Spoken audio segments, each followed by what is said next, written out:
Black Waitress helped a shy boy every morning, until her mother walked in with security.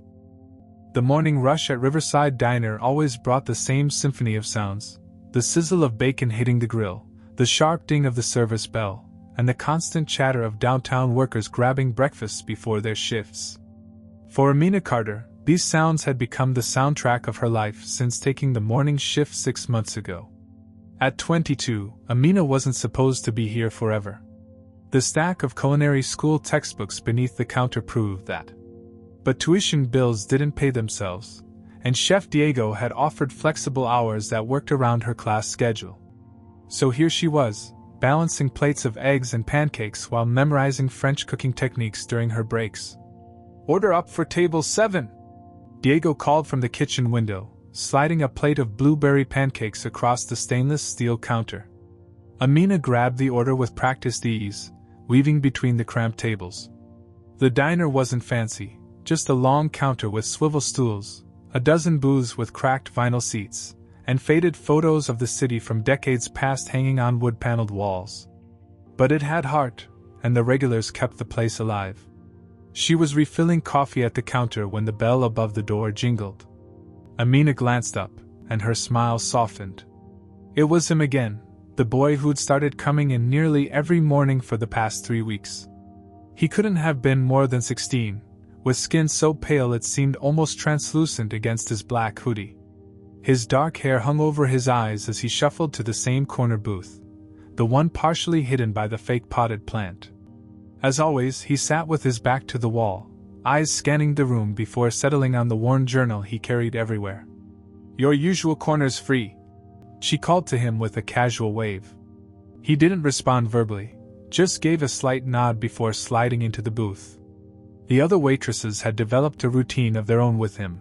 They ignored him. Tanya had dubbed him the ghost, because he barely spoke above a whisper when he ordered.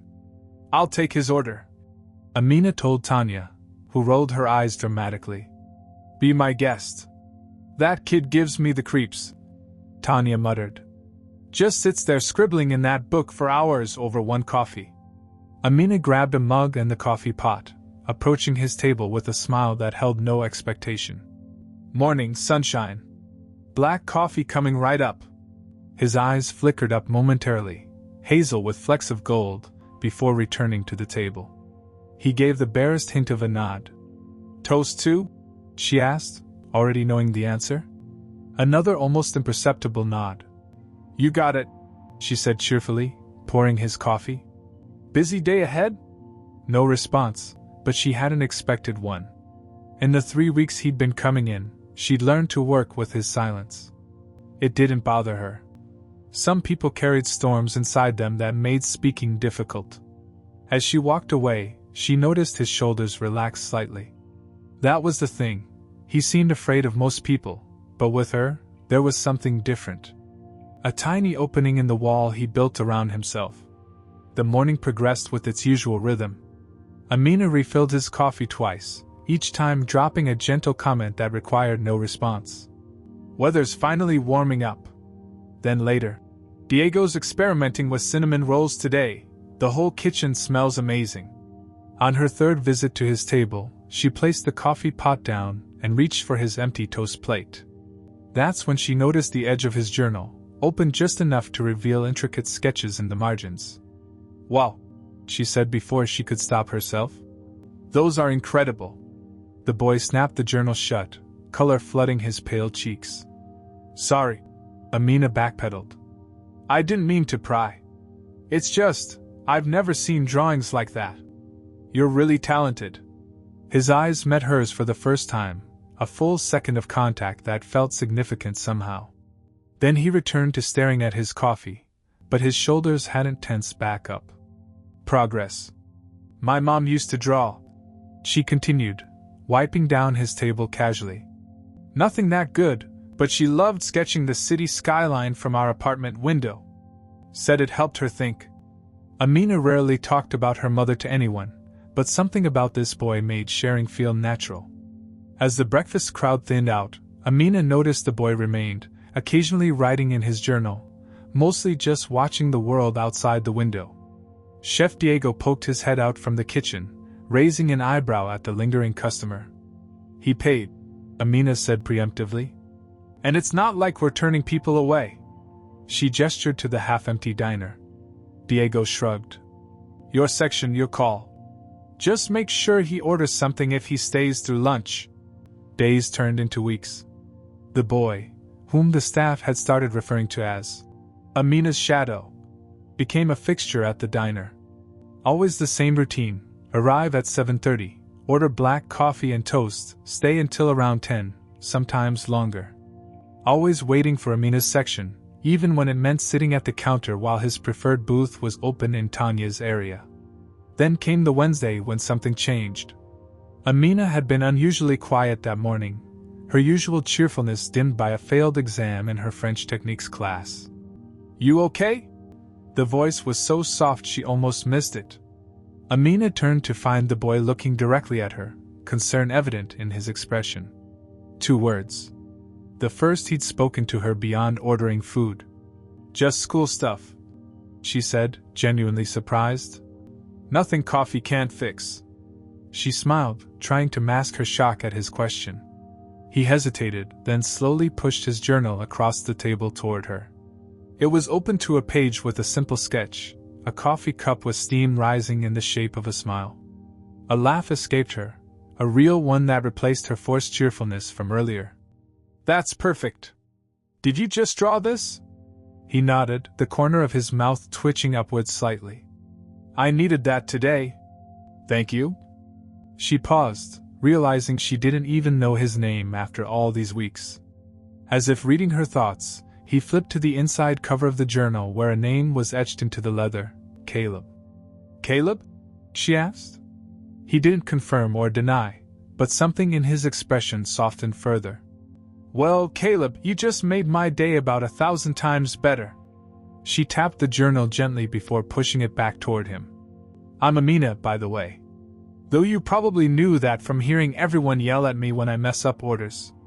That earned her another almost smile. The next morning, he waited by the door until Amina arrived for her shift.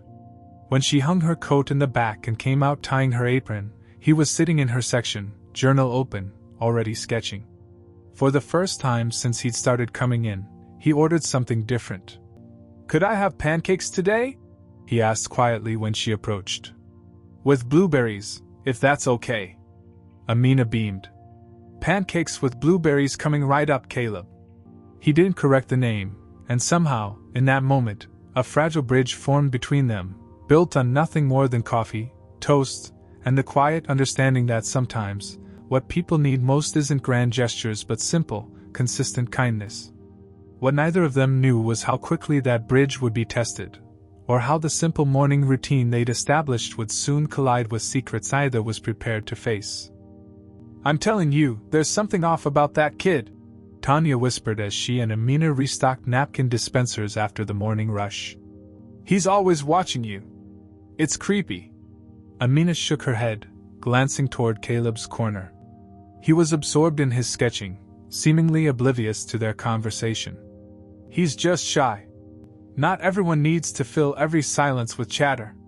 Well, Marco thinks he might be homeless. Says he saw him sleeping at the bus station last week. Tanya leaned closer. Or maybe he's got a crush on you. Either way, it's weird how he only ever talks to you. Maybe because I'm the only one who doesn't treat him like he's invisible. Amina replied, her tone sharper than intended. She softened. Sorry. I just don't think he deserves all this gossip. The conversation ended abruptly when Chef Diego emerged from his office, face grim. He called the staff into the kitchen while the diner was momentarily empty except for Caleb. I've got news, Diego said, running a hand through his salt and pepper hair. Corporate sent an email this morning. Our customer satisfaction scores are down 15% from last quarter, and we failed 2 health inspections. A collective groan rippled through the small staff. What does that mean for us? Marco asked, voicing everyone's concern.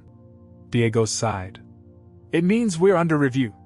They're sending someone from headquarters next month to determine if this location is still viable. The word hung heavy in the air. Viable. a cold, corporate way of saying their jobs and Diego's dream might disappear. But we can turn this around, Diego continued, forced optimism in his voice. Better service, spotless kitchen, maybe some new specials to get people talking. We've got a month. As the staff dispersed, Amina's thoughts drifted to her tuition payment due at the end of the semester. Without this job, her culinary school dreams would evaporate faster than water on the grill. When she returned to the dining area, Caleb was gone, his usual $5 bill tucked under his empty mug. But something was different. Propped against the sugar dispenser was a small sketch torn from his journal. It showed Amina at the counter, laughing at something out of frame, her eyes bright with a joy she hadn't felt in weeks. The detail was remarkable. He'd captured something in her expression that felt more honest than any photograph. She carefully tucked the drawing into her apron pocket, a small treasure to hold on to during the uncertain days ahead. The next morning brought relentless rain that matched Amina's mood. The diner was unusually quiet, the weather keeping most regulars away. When Caleb arrived, he was soaked, his thin hoodie providing little protection against the downpour. "Geez, you're drenched," Amina said, immediately grabbing a clean towel from behind the counter. "Here, dry off before you catch pneumonia." He accepted the towel with a grateful nod, his hands trembling slightly as he dried his hair. That's when she noticed the dark circles beneath his eyes, deeper than usual, and something else, a ring of purple-blue bruises circling his right wrist. "Caleb," she said softly, gesturing to his arm. "What happened?" He quickly tugged his sleeve down, but not before she caught sight of what looked like finger marks. Someone had grabbed him, hard. "You can talk to me," she said, keeping her voice low. "If you're in trouble." "I'm fine," he whispered, the words barely audible. "Just clumsy." She didn't push, but placed his usual black coffee in front of him along with a plate of scrambled eggs she hadn't charged him for. "On the house. You look like you could use a proper breakfast." They sat in comfortable silence until the diner began to fill with the late morning crowd. Just as Amina turned to serve a new table, Caleb spoke. "I moved," he said suddenly. "Last week. That's why." "Why you were gone Friday and Saturday?" she finished for him. He nodded. "New group home. State supervision. It's farther away." The admission hung between them, a fragment of his reality finally revealed.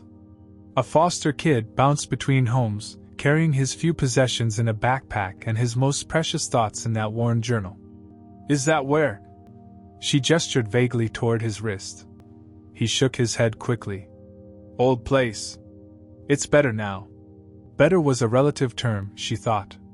Better shouldn't include bruises and rain-soaked mornings with nowhere to go. Before she could respond, Chef Diego approached their table, a rare occurrence that made Caleb instantly tense. "Everything okay over here?" Diego asked, his eyes lingering on Caleb's untouched eggs. "All good, chef," Amina answered smoothly. "Just checking if my friend needed anything else." Diego nodded, but as he walked away, he motioned for Amina to follow him. "Look," he said when they were out of earshot. "I know you've got a soft spot for the kid. But with corporate watching every penny, he pays for his food," Amina defended. "The food he orders, yes. Not the extra stuff you've been adding to his tab and marking as mistakes." Diego's eyes were kind but firm. "I notice things, Amina. I'm not saying stop helping him. Just be careful. We're all on thin ice here."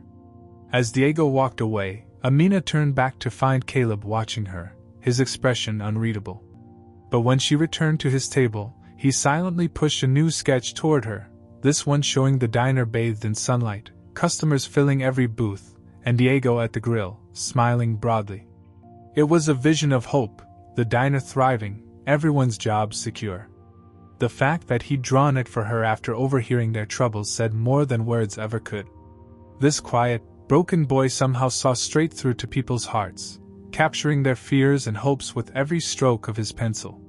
What Amina couldn't know was that those same talented hands would soon inadvertently unlock a door to a past that would change everything, for both of them. The first day Caleb didn't show up, Amina barely noticed. Even regulars missed a day occasionally. By the third day, concern had settled in her stomach like a cold stone. By the end of the week, that concern had morphed into a gnawing anxiety that followed her through every shift. Maybe he just found another diner, Tanya suggested with a shrug. One where the coffee doesn't taste like motor oil. But Amina knew better. They had established a routine, a silent agreement. He wouldn't just disappear without a word. On Sunday, her day off, Amina found herself riding 3 different buses across town, visiting youth shelters instead of studying for her upcoming exam.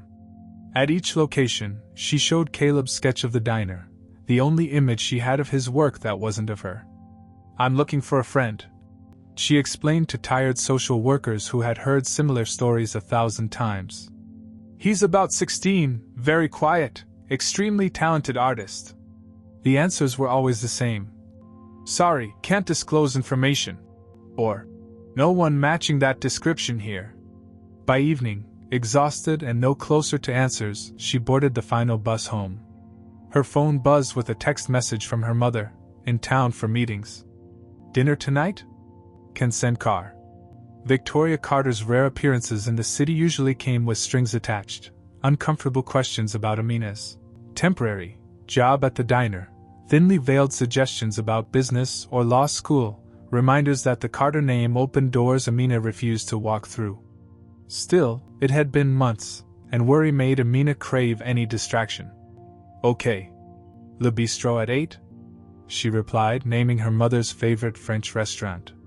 Victoria was already seated when Amina arrived, her tailored navy suit and perfect coiffure making Amina acutely aware of her own simple dress and windblown hair.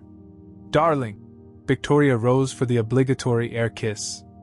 "You look tired." "Finals coming up," Amina replied, settling into her chair. It wasn't technically a lie. Over appetizers, Victoria dominated the conversation with details of her latest corporate acquisition and the challenges of overseeing regional mergers. Amina nodded at appropriate intervals, her mind continuously drifting back to Caleb and his empty booth at the diner. "You haven't touched your food," Victoria observed, finally pausing her monologue. "What's going on? Trouble at that little cafe you insist on working at?" "It's a diner, not a cafe," Amina corrected. "And no, Diego's place is fine. Just concerned about a regular customer. A kid who's been coming in every day suddenly stopped showing up." Victoria sipped her wine, clearly uninterested. "People change breakfast venues all the time." "It's not like that," Amina insisted, the week's frustration bubbling over. "He's different. He's been bounced between group homes, probably abused. He hardly speaks, but he draws these incredible sketches. He's so talented, Mom. The way he captures people's essence with just a few pencil strokes." Victoria made a non-committal noise, typing something on her phone.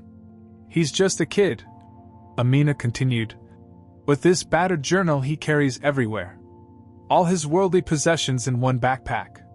She stared into her untouched soup. "I'm worried something happened to him." "I'm sure he's fine," Victoria replied without looking up. "These troubled teens often." "His name is Caleb," Amina interrupted. "At least, that's what's written in his journal. He never confirmed it, but it's the only name I have for him. And his sketches are like looking into a mirror, not just physically, but like he sees parts of you that you didn't know were visible." Victoria's spoon clattered against her plate. "You said Caleb?" Her mother's voice had changed, tension threading through each syllable. "That's what was engraved in his journal," Amina confirmed, puzzled by her mother's sudden interest. "Why?" Victoria had gone pale, her usual composed demeanor cracking slightly. She stared at Amina, her eyes searching for something. "This boy, what does he look like?" "Thin, pale, dark hair that's always falling in his eyes. Hazel eyes with gold flecks." "Why? Do you know him?" Victoria abruptly stood, gathering her designer purse and coat. "I just remembered an urgent call I need to make. I'm sorry to cut dinner short." "Mom? What's going on?" Amina rose too, completely confused by the sudden shift. "Nothing. It's nothing." But Victoria's hands trembled slightly as she dropped several bills on the table. "I'll call you tomorrow." Before Amina could protest, her mother was striding across the restaurant, phone already pressed to her ear, leaving Amina alone with her half-eaten meal and 100 new questions. The next morning, Amina arrived at the diner early, hoping against hope that Caleb might reappear. Instead, she found Chef Diego already there, reviewing invoices with a furrowed brow. "Any word from corporate?" she asked, tying on her apron. Diego shook his head. "Nothing yet. But we need a miracle, Amina. Numbers are still dropping." Throughout her shift, Amina found herself glancing at the door each time the bell jingled, only to be disappointed when the face wasn't Caleb's. By closing time, her concern had hardened into resolution. Tomorrow she would skip class entirely and visit every group home in the city if necessary. As she grabbed her coat, her phone lit up with a text from her mother. "Need to speak with you urgently. Matter related to your missing customer. Will come to the diner tomorrow morning." Amina stared at the message, a chill running down her spine. How could her CEO mother, who lived in a world of corporate boardrooms and luxury penthouses, possibly have any connection to a homeless teen who sketched in a corner booth of a struggling diner? The answer, she would soon discover, would shatter everything she thought she knew about both of them. The morning started like any other at Riverside Diner: sizzling bacon, the hiss of the espresso machine, regulars hunched over their usual breakfasts. But Amina felt the difference, a crackling tension in the air, like the electricity before a storm. She'd barely slept, her mother's cryptic text message replaying in her mind. How could Victoria possibly know anything about Caleb? They existed in completely different worlds. At precisely 8:45 a.m., the quiet morning erupted into chaos. 3 black SUVs with tinted windows pulled up outside the diner, their sleek presence immediately drawing attention in the modest neighborhood. "What the hell?" Chef Diego muttered, peering through the kitchen window. "Is that the health department?" Amina's stomach dropped when she recognized the emblem on the vehicles, the stylized CC logo of Carter Consolidated, her mother's company. The diner's door swung open, and Victoria swept in, followed by 2 men in suits and a woman clutching a tablet. Unlike her usual corporate attire, Victoria wore a simple black blazer over jeans, her version of casual, though the blazer probably cost more than most of the diner's appliances. Behind them came 2 security personnel who positioned themselves near the entrance, scanning the diner with practiced efficiency. "Mom?" Amina approached, confusion and dread battling in her chest. "What's going on? Why are all these people here?" Victoria ignored the question, her eyes darting around the diner. "Is he here? The boy? Caleb?" "No, I told you, he hasn't been here in over a week." Amina lowered her voice. "Mom, you're scaring the customers. What is this about?" The woman with the tablet stepped forward. "Ms. Carter, I'm Laura Winters, Corporate Oversight. We've received reports of multiple health violations at this establishment. We'll need to conduct an immediate inspection." Diego emerged from the kitchen, wiping his hands on his apron. "I'm the owner, Diego Reyes. We weren't notified of any inspection today. Surprise inspections are standard procedure," Laura replied coolly. "Especially for franchises with concerning records." Amina glanced between her mother and the inspection team, realization dawning. "This isn't about health violations at all, is it?" she whispered to Victoria. "This is about Caleb. What does he have to do with you?" Victoria pulled Amina aside, her manicured fingers digging into Amina's arm. "Where did you meet this boy? I need to know everything, when he comes in, what he says, who he talks to. Why do you care?" Amina challenged, anger replacing confusion. "He's just a kid who needs help, not some corporate problem to solve. He's not just any." Victoria stopped abruptly, her eyes fixed on something over Amina's shoulder. Amina turned to see Caleb standing in the diner's back entrance, frozen in place, his worn backpack clutched to his chest. His eyes, wide with shock, were locked on Victoria. "Noah!" Victoria breathed, the name hanging in the suddenly silent diner. Caleb, or Noah, took a step backward, as if ready to bolt. The security personnel moved toward him, but Victoria raised her hand to stop them. "Please," she said, her voice cracking. "Don't run. Not again." Amina looked between them, the resemblance suddenly, blindingly obvious. The same hazel eyes with gold flecks, the same set of the jaw, the same artistic hands. "You know each other," Amina stated, the pieces falling into place. "He's not Caleb, is he?" Victoria moved toward the boy slowly, like approaching a wounded animal. "This is Noah. Noah Carter. My son." The words hit Amina like a physical blow. "Your son? But you don't have a son. You've never mentioned." "He disappeared 18 months ago," Victoria continued, her eyes never leaving the boy. "From a therapeutic boarding school in Vermont. There was a security breach. We thought it was a kidnapping attempt." Noah finally spoke, his voice stronger than Amina had ever heard it. "It wasn't a kidnapping.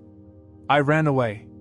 The diner had emptied of regular customers, leaving only the staff, Victoria's team, and the three of them locked in this surreal confrontation. "You ran away from a private school to live in group homes?" Amina asked incredulously. "I ran away from being Victoria Carter's perfect, troubled son," Noah corrected. "From the medications that made me feel nothing. From the constant pressure to be someone I'm not." Victoria flinched. "We were trying to help you. After your father died. You were trying to fix me," Noah interrupted. "Like one of your failing companies. The quiet, traumatized son didn't fit the Carter image, did he?" Amina's mind reeled. The shy boy who'd barely spoken for weeks was now confronting one of the most powerful CEOs in the country, his own mother, with unflinching directness. "I looked for you everywhere," Victoria said, tears now streaming freely down her face. "Private investigators, police, national missing persons alerts. How did you stay hidden for so long?" Noah shrugged. "I didn't want to be found. I used different names, stayed off social media, kept moving. It's not hard to disappear when no one really sees you in the first place." His eyes shifted to Amina. "Except her. She saw me. Not as a problem to solve or a broken thing to fix. Just me." Victoria turned to Amina, realization dawning on her face. "All this time, he's been coming here because of you? My own daughter?" Amina crossed her arms. "I didn't know he was your son. How could I? You've never once mentioned having a child. I couldn't bear to talk about him after he vanished," Victoria whispered. "The investigations, the false leads, the publicity. It nearly destroyed me." Chef Diego cleared his throat awkwardly. "Perhaps we should continue this family reunion somewhere more private?" He glanced meaningfully at Victoria's corporate team, who were watching the unfolding drama with poorly concealed interest. Victoria straightened, her CEO mask slipping back into place. She nodded to her security team. "Wait outside." As they filed out, she turned to Laura Winters. "The inspection. Proceed with it." "Mom!" Amina protested. "The diner harbored my runaway son for weeks without reporting it," Victoria said coldly. "I want to know what other regulations they're ignoring." Noah stepped forward, placing himself between Victoria and Amina. "If you punish them for showing me kindness, you'll never see me again. I promise you that." Mother and son stared at each other, years of pain and misunderstanding stretched between them like a tightrope.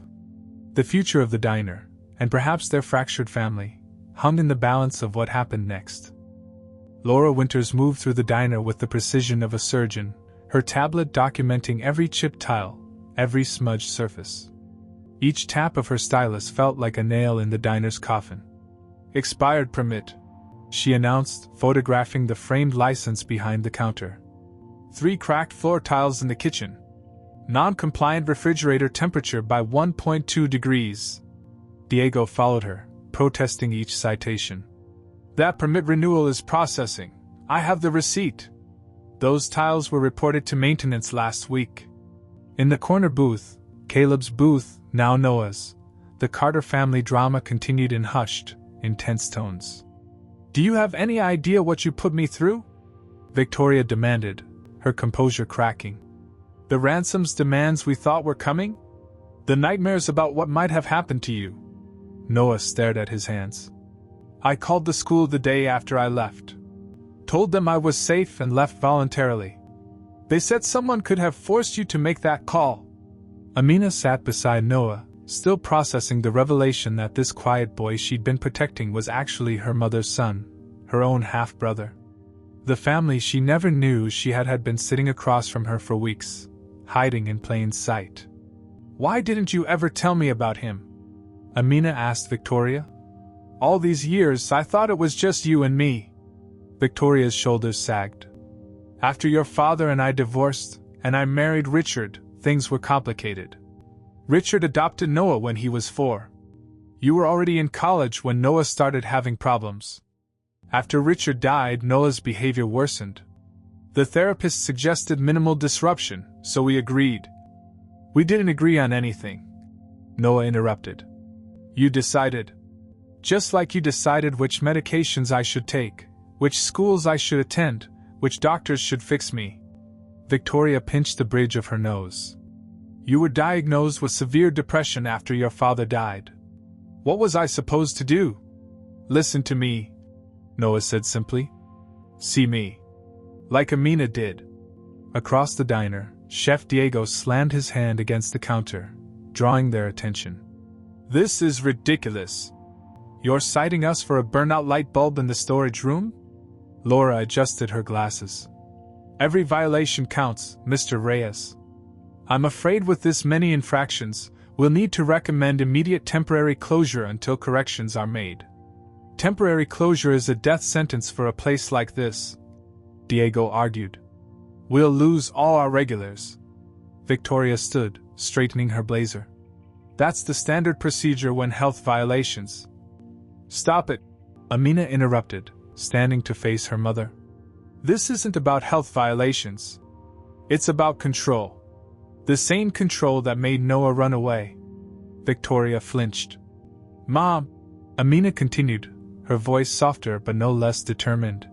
Look around. Really look. This place isn't fancy or perfect. But it's honest. It's where Noah finally felt safe enough to start talking again. Where he could just be, without pressure or expectations. Diego stepped forward, his chef's pride evident in his straight shoulders.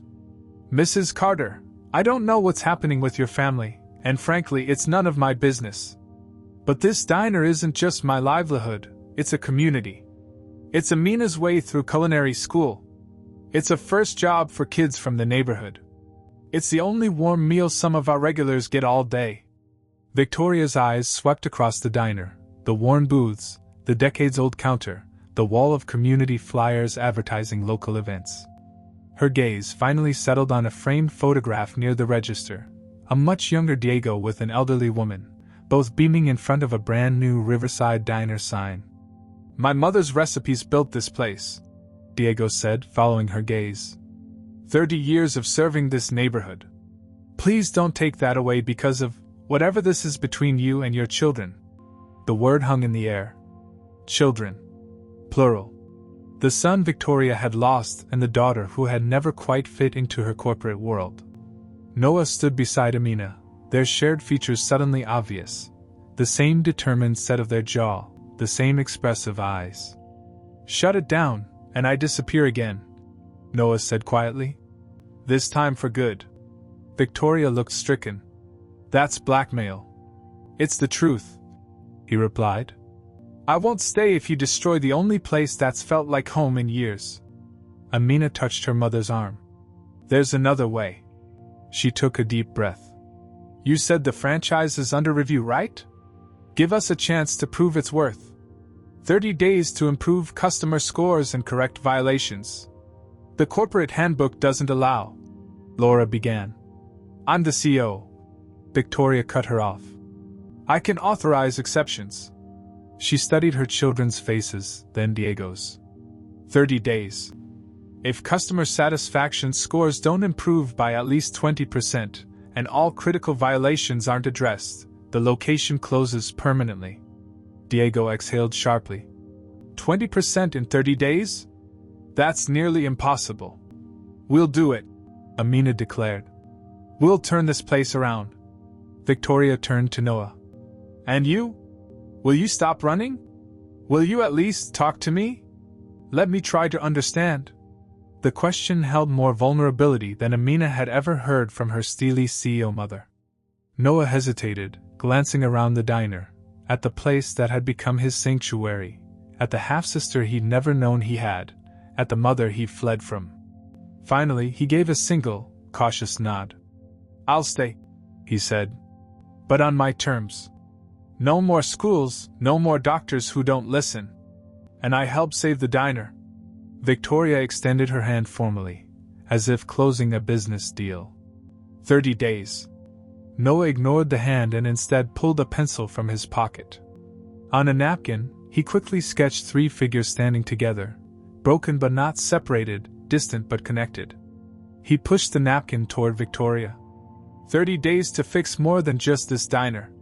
As Victoria stared at the simple yet powerful image, something shifted in her expression, the corporate mask cracking to reveal the mother beneath.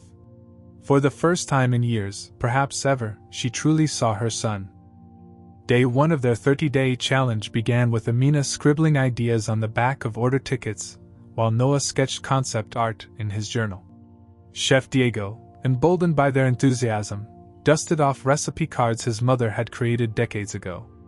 We don't need to reinvent the diner, Amina explained to the assembled staff. We just need to remind people why they loved it in the first place.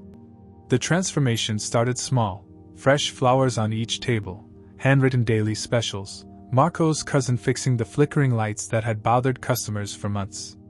Every health violation was methodically addressed, with Victoria reluctantly providing an interest-free loan for the more expensive repairs. But the heart of their revival came from Noah. After years of hiding, he revealed himself through his art. He worked through nights, covering one wall with a sprawling mural depicting the neighborhood throughout the decades, with the diner as its constant center. Locals stopped on the sidewalk to watch him work, many returning later to dine and search for themselves in the artwork. You could sell these paintings for thousands, Victoria commented one evening, watching Noah add details to a corner of the mural. Noah shook his head. Some things aren't meant to be sold. Victoria still struggled with his refusal to return to her penthouse, choosing instead to sleep on Diego's couch until proper arrangements could be made. But she was learning, painfully, reluctantly, to listen rather than direct. Their weekly therapy sessions, held in the diner's back office after closing, were tense affairs of halting progress and occasional setbacks. Yet each time Noah showed up, sketching quietly while the therapist mediated their conversations, Victoria counted it as a victory. He's using his real name now, Amina told Diego as they prepped for the breakfast rush 2 weeks into their challenge. Not all the time, but it's a start. The community campaign Amina organized took off faster than anyone expected. She printed flyers with Noah's sketches announcing Save Our Diner events, poetry nights, local musician performances, and cooking demonstrations from Diego. Each visitor received a comment card that fed directly into the corporate metrics Victoria monitored anxiously. Scores up 12%, Victoria reported at the halfway mark, scanning her tablet with a frown. We're still 8 points short. We'll get there, Amina insisted, though worry creased her brow as she wiped down counters after closing. Noah, who had been quietly listening nearby, approached with a proposal sketched in his journal, a complete rebranding of the diner's worn-out logo and signage. Caleb's Corner, he explained, pointing to his design. A place where everyone belongs. Diego studied the sketch. You want to rename the diner after your alias? Noah nodded. Not just after me. After what this place represents, somewhere people can come when they're lost or breaking or need to be seen. Corporate would never approve a name change mid-franchise agreement. Victoria began, but stopped when she saw the look on Noah's face. But I could make it happen. If that's what you want. The new sign went up 3 days later.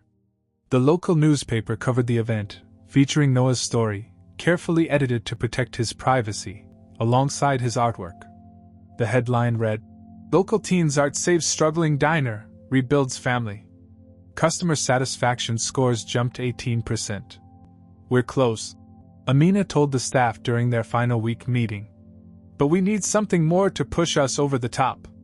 The answer came from Victoria, who had been observing quietly from a corner booth. Your culinary final, she said suddenly. It's this week, isn't it?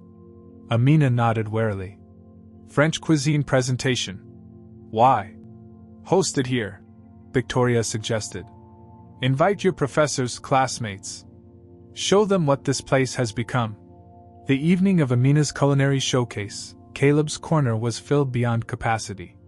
Her instructors sampled Diego's revitalized menu alongside Amina's French-inspired creations, while Noah guided visitors through the story behind his murals.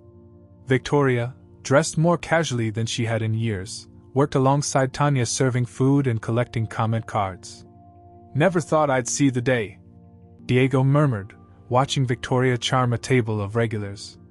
The CEO bussing tables. When the final scores were tallied the next morning, the entire staff gathered around Victoria's tablet. Customer satisfaction had risen 23%. Every critical violation had been corrected. We did it, Amina breathed, disbelieving. Victoria's eyes glistened.